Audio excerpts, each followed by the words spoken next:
Salut, c'est Gart, vous écoutez La Théorie des genres, votre émission cinéma de genre et pop culture.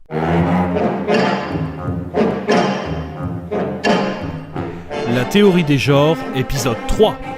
Aujourd'hui, Dario Argento ou le syndrome de Stendhal.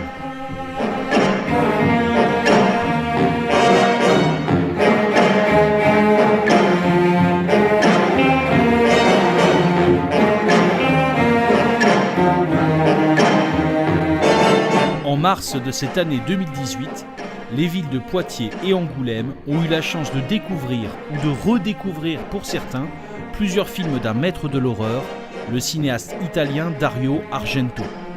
L'événement Profondo Argento a permis au public de rencontrer lors d'une masterclass ce réalisateur qui a divisé la critique et séduit les fans de genre. Mais surtout, l'événement a permis aux spectateurs moyens de voir des films d'Argento sur grand écran.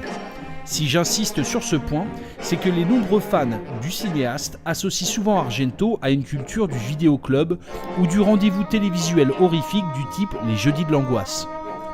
Il a en effet toujours été difficile de voir des films d'Argento en salle, en dehors des festivals et des rétrospectives. Aussi, en France, Argento a rencontré son public avant tout dans les rayons des vidéoclubs et des bacs des supermarchés contenant des VHS à prix discount, en concurrence avec d'autres films d'horreur à la qualité souvent bien moindre. Un scandale à première vue tant le cinéaste se distingue par une approche plus artistique et mérite d'exister en tant qu'auteur au-delà du périmètre réservé au genre horrifique. Pourtant, c'est bien par le genre qu'Argento a su s'imposer et proposer une esthétique nouvelle et enthousiasmante. Toutes les humiliations qu'il avait subies pouvaient être balayées par cet acte très simple d'annihilation, le meurtre.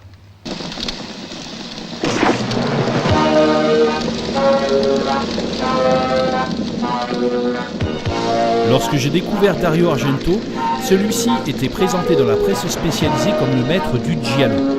Alors le giallo, qu'est-ce que c'est ? Eh bien le giallo, c'est à la base un genre de littérature populaire italienne, constitué plus précisément de polars capitalisant sur des scènes à suspense et sur le principe du whodunit. L'intérêt de ces romans reposait donc sur une enquête visant à révéler, à la fin de l'histoire, l'identité improbable de l'auteur d'un crime mystérieux. Le mot giallo, qui veut dire jaune en français, vient d'ailleurs de la couleur des couvertures de ces romans. Avouez qu'à première vue, on est bien plus proche de l'univers d'Agatha Christie que de l'univers de l'horreur et du fantastique. Pourtant, adapté au cinéma, le giallo va tout de suite apparaître aux yeux du public comme un film d'horreur particulièrement stimulant pour l'imaginaire. Il faut dire que le giallo propose bien souvent un catalogue inspiré de meurtres en tout genre. Prenons par exemple le titre d'un giallo très connu de Mario Bava, 6 femmes pour l'assassin. Tout un programme qui annonce un long métrage basé sur la prédation, rappelant le même dispositif qu'un sous-genre du film d'horreur, le slasher, qui met en scène un tueur, éliminant un à un groupe déterminé de personnages. À ce titre, le cinéma de Dario Argento s'inscrit parfaitement dans cette tradition du giallo, offrant dans ses films une variété impressionnante d'exécutions étonnantes. Est-ce en cet honneur que le cinéaste a eu droit à une rétrospective en mars dernier ? Eh bien, pas uniquement, dans la mesure où Dario Argento est désormais également présenté comme un auteur, porteur d'un regard particulièrement original sur l'art, qu'il s'agisse de peinture, de littérature, de musique, d'ésotérisme, d'architecture ou de cinéma lui-même. Alors cette double reconnaissance, à la fois comme un maître d'une horreur inspirée et comme auteur au maniérisme raffiné, est-elle au fond un simple grand écart ou l'occasion de découvrir qu'il existe dans le cinéma de Dario Argento un lien étroit entre art et prédation ? Dario Argento a débuté sa carrière comme critique de cinéma puis comme scénariste. Il a d'ailleurs coécrit avec Bernardo Bertolucci le scénario d'Il était une fois dans l'Ouest de Sergio Leone. Il réalise son premier film en 1969, L'oiseau au plumage de cristal, suivi plus tard du Chat à 9 queues et de 4 mouches de velours gris. Ces 3 premiers films sont tous des gialli. Mais au début des années 70, le genre connaît une véritable saturation. Ainsi, en 1975, Dario Argento va se démarquer avec un film que beaucoup considèrent comme le giallo ultime, Les frissons de l'angoisse, dont le titre original est Profondo Rosso, soit en français Rouge profond.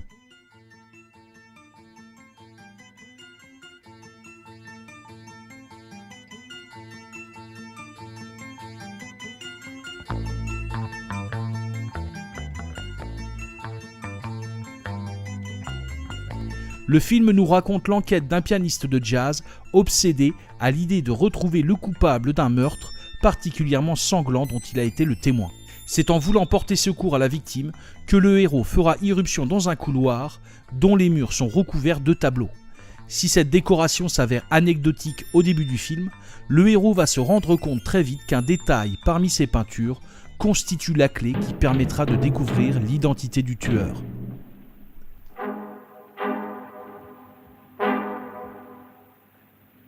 C'est impossible. Il était avec moi quand Helga a été tuée. Ça ne pouvait pas être lui. Il ne peut pas l'avoir tué. Mais pourquoi ?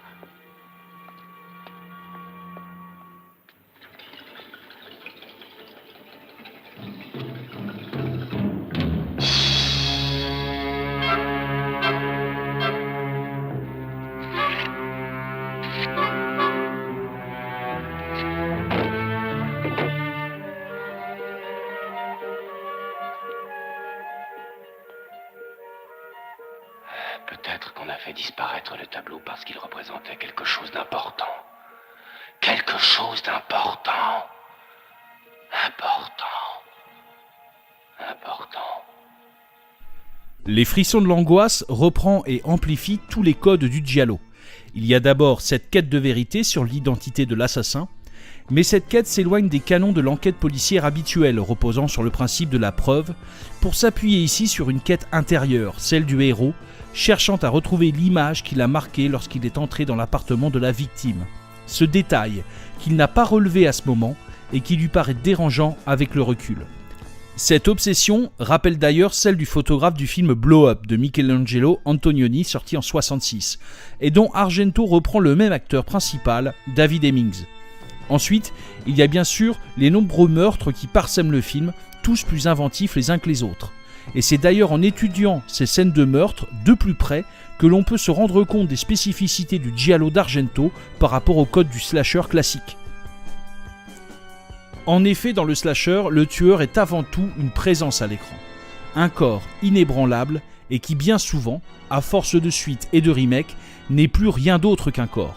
Qu'il s'agisse de Jason dans Les Vendredis 13, de Michael Myers dans Halloween ou de Leatherface dans Massacre à la tronçonneuse, nulle exploration de la psychologie du tueur n'est nécessaire pour représenter ces trois psycho-killers mythiques du cinéma. Leur simple présence, muette, suffit à faire comprendre aux spectateurs qu'ils sont face à l'une des incarnations possibles du prédateur ultime. En revanche, dans le giallo et dans les frissons de l'angoisse notamment, le tueur brille principalement par son absence à l'écran. En effet, le mystère entourant l'identité de l'assassin a souvent poussé les cinéastes de giallo à recourir à de multiples inventions pour figurer la présence du tueur sans la révéler à l'écran. L'un des effets les plus couramment utilisés est le plan en caméra subjective durant lequel nous adoptons le point de vue du meurtrier. Ce procédé est couramment utilisé par Argento dans Les Frissons de l'angoisse et dans bien d'autres de ses films, si bien qu'il donne l'impression que c'est la caméra elle-même qui poignarde ou étrangle.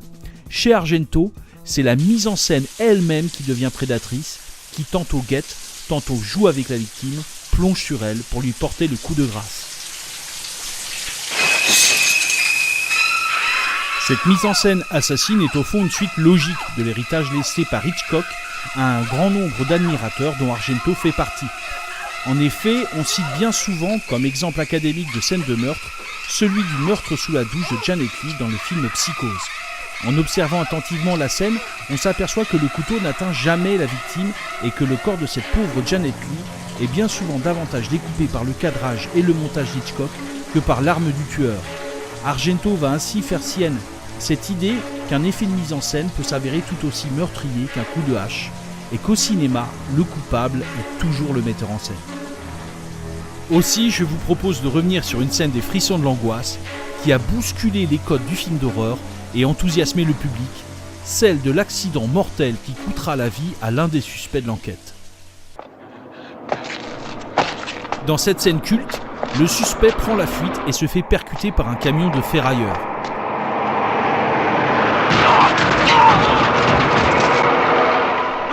Sa jambe est alors accrochée par une barre de métal et le personnage est traîné sur la route.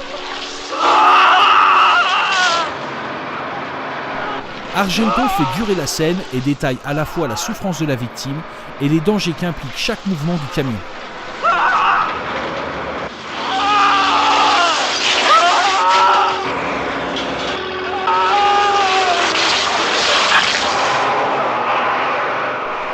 Une fois arrêté, le camion laisse en plein milieu de la route le corps meurtri du personnage.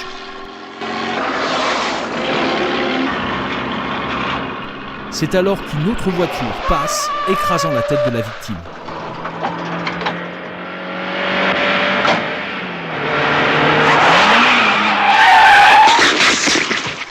Cette scène est incroyablement élaborée, bien qu'elle n'implique pas la présence du tueur.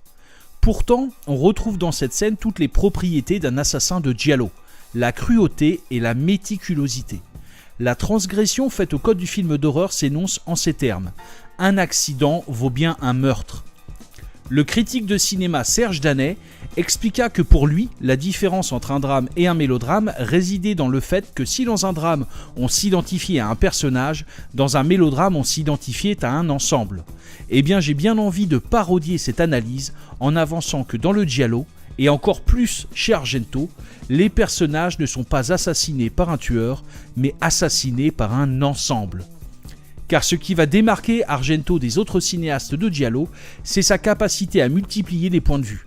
La mise en scène du cinéaste segmente l'action en variant les échelles de plan et en contrastant les points de vue, passant de la victime au tueur, tout en s'attardant sur une statue, un animal, un minuscule objet ou tout simplement une bourrasque de vent figurée par un mouvement de caméra. Un couteau, un magnétophone, une main, un oiseau ou un simple mouvement de caméra, tous participent à piéger, torturer et assassiner la victime. Chez Argento, le meurtre se revendique comme un travail de composition. En décomposant ainsi chacun des détails qui forment les enjeux d'une scène de meurtre, Dario Argento va s'inscrire dans un style au langage de plus en plus chorégraphique, et c'est ainsi qu'en 1977, le cinéaste italien va proposer un nouveau film qui marquera le genre horrifique, Suspiria. Avec Suspiria et sa suite Inferno, Argento va afficher de manière encore plus évidente son souhait de s'inscrire dans une véritable recherche esthétique, faisant appel à une utilisation accentuée des couleurs et à une recherche encore plus évidente de musicalité pour rythmer son montage. La musique de Suspiria, signée par Goblin, est d'ailleurs devenue un classique. On peut par exemple la retrouver reprise par le groupe de stoner italien Arcana 13 dans leur album Danza Macabra.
Suspiria va marquer un véritable tournant dans la carrière du cinéaste.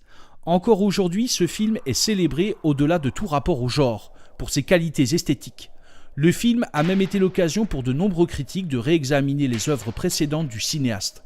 En effet, ses nombreuses reprises de motifs cinématographiques et sa passion pour l'art et son histoire font d'Argento un cinéaste reconnu comme un auteur au maniérisme intrigant, dont les œuvres regorgent de détails, de symboles et d'interprétations, se cachant dans les architectures majestueuses des décors, dans les tableaux auxquels il fait référence ou encore dans des citations de cinéphiles.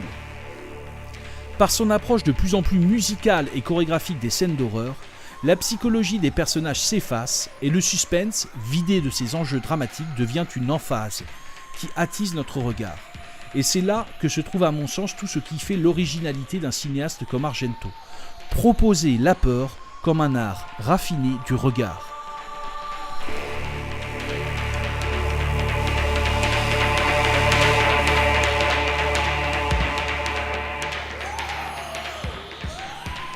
Au premier abord, il paraît paradoxal d'associer la peur, basée sur l'urgence de l'agression et de la survie, à un regard aiguisé qui repose au contraire sur une prise de recul.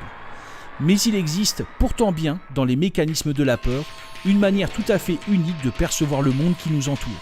En effet, la peur est une émotion héritée des réflexes de fuite et de combat face aux prédateurs. Elle génère un stress qui, avec l'adrénaline, modifie notre perception. Si Darwin, dans ses écrits sur la peur chez l'homme et l'animal, affirmait que la peur excitait la vue et l'ouïe, c'est avant tout dans notre perception du temps que la peur nous affecte. C'est par exemple cette perception particulière du temps qui nous permet lors d'un accident de voiture de voir défiler en quelques secondes notre vie entière, ou au contraire d'arriver à observer très rapidement la situation et d'avoir le réflexe du coup de volant inespéré qui nous sauve la vie. Or, cette dilatation du temps est l'une des marques de fabrique du cinéma d'Argento, dont le style déréalisant s'est alterné de manière quasi musicale, accélération et ralentissement, jusqu'à par exemple capter un reflet sur une balle tirée par un revolver, ou encore donner un sentiment d'apesanteur et de ralenti en filmant la course d'une victime en train de fuir. Cette manière de filmer va alors également aiguiser les sens du spectateur concernant les couleurs, les sons, les mouvements de caméra, et envisager les films d'Argento comme des films sur le cinéma, la représentation et l'art de manière plus générale. Mais pour moi, ce qui le distinguera toujours, c'est avant tout le regard très particulier qu'il accorde au domaine artistique dans ses films. J'en profite alors pour aborder ce qui pour moi est l'un des films clés de sa carrière, le syndrome de Stendhal. Le syndrome de Stendhal est réalisé en 1996. La propre fille du réalisateur, Asia Argento, y joue une jeune inspectrice de police à la poursuite d'un tueur et violeur en série. Le film s'ouvre à Florence lors d'une mystérieuse séquence de déambulation dans un musée.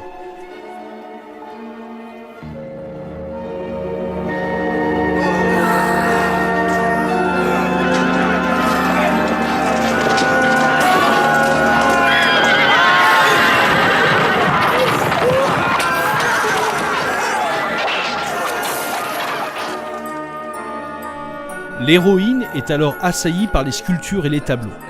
Les différentes œuvres d'art sont personnifiées par la réalisation qui produit des sons relatifs aux scènes qu'elle dépeigne. La jeune inspectrice est ainsi prise d'hallucination et se voit transportée dans une peinture avant de s'évanouir.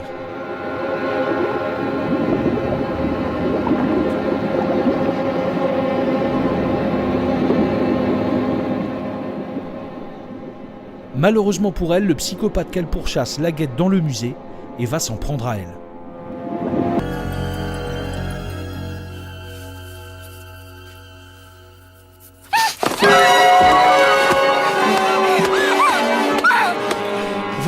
Le film s'appuie sur un ouvrage de la psychiatre italienne Graziella Magherini qui a observé une centaine de cas de ce qu'on appelle le syndrome de Stendhal.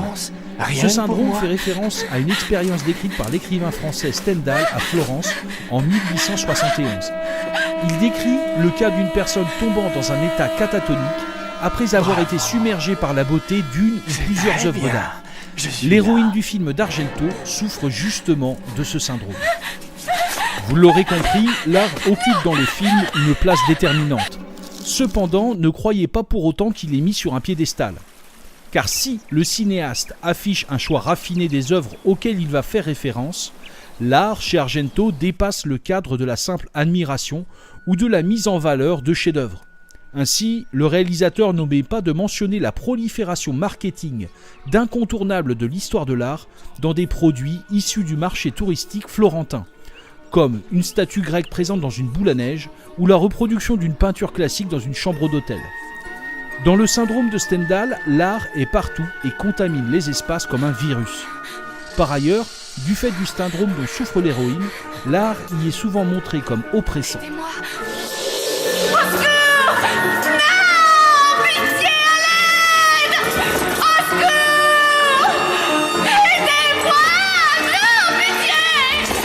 Par ce biais, Argento semble brouiller les hiérarchies, comme dans une scène se déroulant dans un ancien squat à toxicomane et durant laquelle l'héroïne est assaillie par les graffitis présents sur les murs, le syndrome de Stendhal se déclenchant aussi bien dans un musée devant une toile de maître que dans un souterrain recouvert de graffitis anonymes. Bien sûr, toute l'ironie du scénario repose sur le fait que la jeune inspectrice de police sera confrontée à un agresseur qui considère ses propres exactions comme des œuvres d'art, élaborées sous forme de mise en scène morbide. Je te veux comme tu étais ce matin.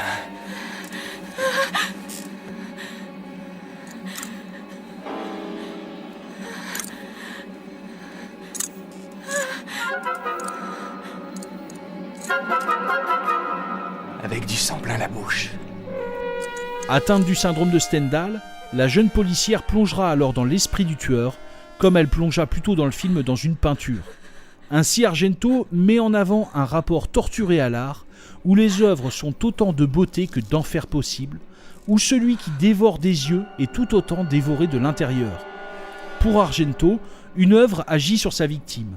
Comme une horreur, elle laisse un traumatisme, une trace difficile à la fois à accepter et à formuler. Et c'est certainement cela qui poussera l'héroïne du syndrome de Stendhal à devenir à la fin du film elle-même une meurtrière. Car s'il est un point sur lequel nous pouvons mettre d'accord un artiste et un tueur en série, c'est que la beauté est comme l'horreur. Le seul moyen d'y survivre, c'est de la reproduire. Le style déréalisant et hyperbolique de Dario Argento a souvent autant fasciné que déstabilisé le public. Cependant, ce style n'est pas un simple gimmick. Dans le troisième film du cinéaste, 4 mouches de velours gris, la clé de l'intrigue repose sur l'image de 4 mouches imprimées sur la rétine d'une femme morte.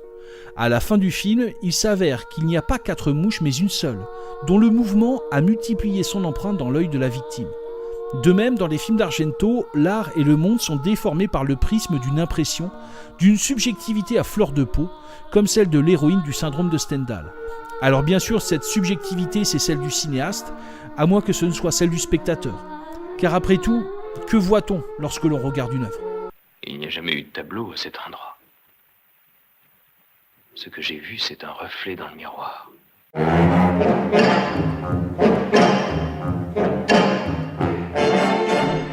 C'était la théorie des genres, épisode 3. Et si vous voulez prolonger l'expérience sur Dario Argento, de nombreuses vidéos sont disponibles sur le site de l'Université de Poitiers, UPTV.